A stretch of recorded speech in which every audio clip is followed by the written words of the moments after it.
सबसे पहले आप सबको मेरा प्यार भरा नमस्ते। मेरा नाम है दर्शन बिष्ट।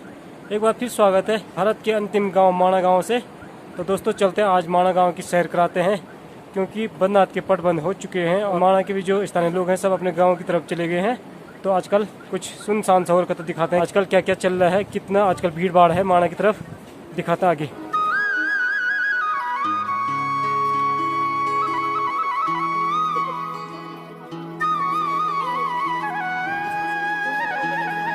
माणा गांव के स्थानीय लोग भी, कुछ लोग भी यहाँ से अब अपने घरों की तरफ चले गए हैं। गांव में लोग बाग जब पट बंद होते हैं तो एक आध दिन ही यहाँ रहते हैं, उसके बाद सब लोग निकल जाते हैं यहाँ से अपने काम धाम क्लियर करने के बाद।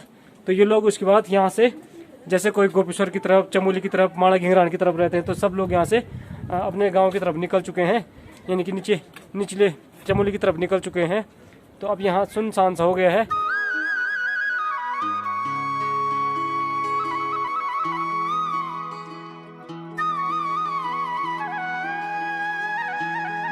अभी हम निकल रहे हैं माणा गांव के बीचों बीच से, और ये है पुराने मॉडल के मकान, जैसे इसको जंगला बोलते हैं। ये लकड़ी वाला जो मकान है तो इसको जंगला वाले मकान बोलते हैं।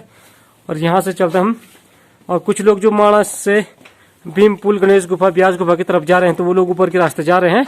तो अभी हम जाएंगे नीचे वाले रास्ते से, यानी कि जहाँ घंटाकरण महादेव का मंदिर है। तो अभी हम पहुंच चुके हैं घंटाकरण महादेव के मंदिर में, यानी कि जो माणा गाँव का कुल देवता है घंटाकरण महादेव। आजकल माणा गन्याल यानी कि घंटाकरण देवता के मंदिर बंद हो चुका है।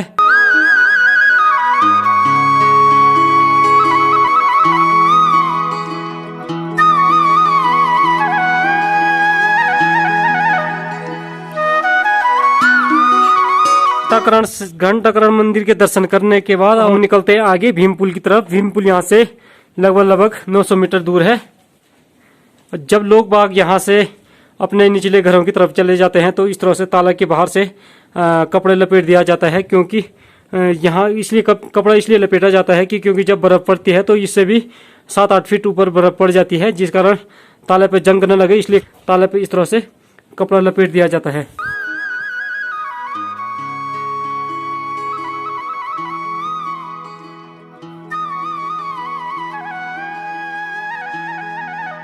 पूरा गांव एकदम सुनसान वीरान सा लग रहा है, और पूरे घरों की तरफ ताला लग रखा है ज़्यादातर, और यहाँ कोई भी नहीं मिल रहा है। लोग बाग अपने निचले घरों की तरफ निकल गए हैं।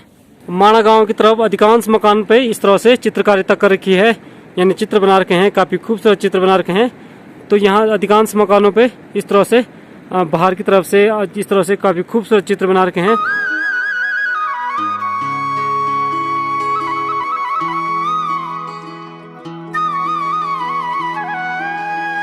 गांव से आगे निकलने के बाद यहाँ से दो रास्ते निकल जाते हैं। तो एक रास्ता जाता है नीचे सरस्वती पुल के लिए, और एक रास्ता जाता है ये यहाँ से गणेश गुफा, ब्यास गुफा की तरफ। तो यहाँ पे ना हर मकान पे इस तरह से खूबसूरत चित्रकारिता करी रखी है। तो यहाँ पे देख सकते हैं ये गणेश जी की चित्रकारिता कर रखी है यहाँ पे। तो अभी हम पहुंच चुके हैं गणेश गुफा में। तो गणेश गुफा के दर्शन कराते हैं आपको अंदर जाके।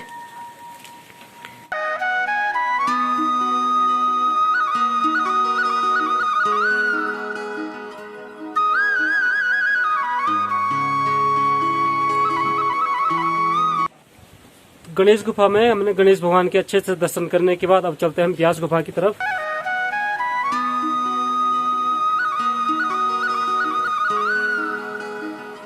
तो माणा की स्पेशल चाय कुछ इस तरह से काफी खूबसूरत चित्रकारिता द्वारा यहाँ पे दर्शा रखा है, और यहाँ पे लिख रखा है माणा की स्पेशल चाय। तो यानी कि जो चाय की दुकान होगी वो सीधे यहाँ पे है।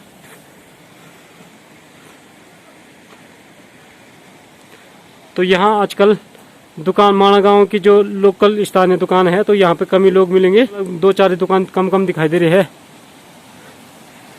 तो ये माणा का जो हमारे यहाँ पे भोटे बंधु होते हैं, तो उनकी ये मुख्य पोशाक इस तरह से है।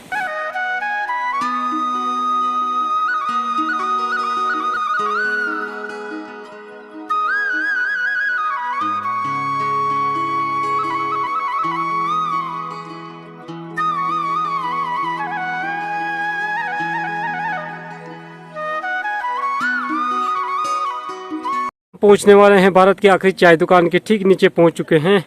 यहाँ पे वेद व्यास जी का भी चित्र बना रखा है, और ठीक इसके सामने इनकी 4 शिष्य हैं।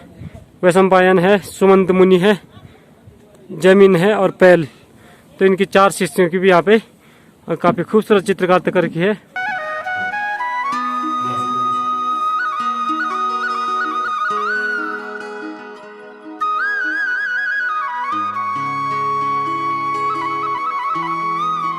व्यास जी के अच्छे से दर्शन होने के बाद अभी हम बैठ रखे बाहर वाले प्रांगण में, और यहीं पे व्यास जी ने महाभारत की रचना की थी और वेदों को 4 भागों में बांटा था।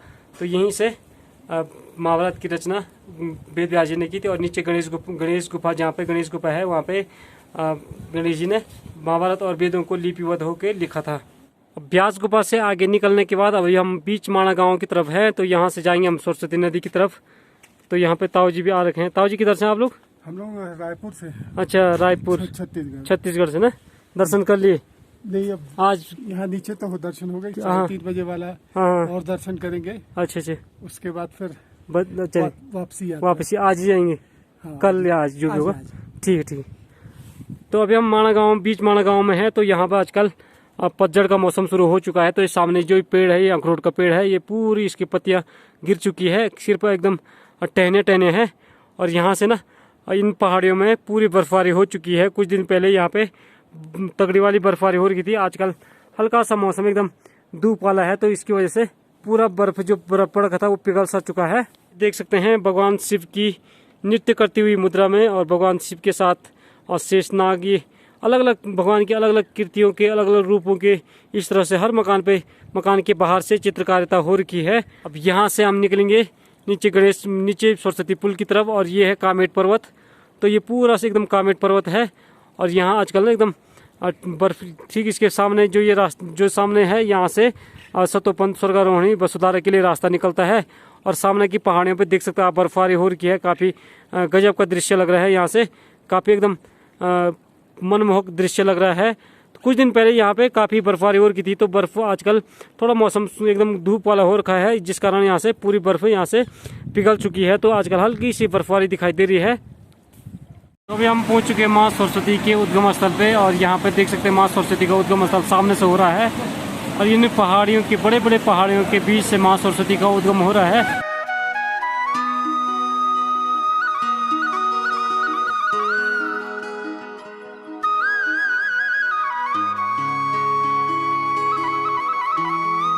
माणा गांव से निकलने के बाद ये रास्ता जाता है सतोपंथ स्वर्गारोहणी के लिए, जहाँ से पांडव स्वर्ग के लिए गए थे। और अभी हम हैं भीम पुल पे, यानी कि जो ये जगह का नाम है, इस जगह का नाम है भीम पुल। और ये बड़ा सा पत्थर है, इसी को भीम पुल बोलते हैं। और यहाँ से 5 किलोमीटर आगे जाने के बाद यहाँ एक सुंदर सा झरना है, जिसको हम वसुधारा बोलते हैं। जहाँ अभी हम हैं तो ये है भीम पुल, यानी कि जो बड़ा सा पत्थर रखा गया है। तो जो नदी के ऊपर से बड़ा सा पत्थर रखा गया है, इसी को भीम पुल बोलते हैं। तो ये भीम जी ने रखा था इस पत्थर को दोनों नदी। और दोस्तों वीडियो की समाप्ति यहीं पे करते हैं। वीडियो अच्छी लगी तो लाइक शेयर सब्सक्राइब जरूर कीजिएगा। धन्यवाद, बहुत बहुत धन्यवाद। जय बद्री विशाल। भगवान आपकी मनोकामना पूर्ण करे, आपके घर में खुशियां बने रहे। जय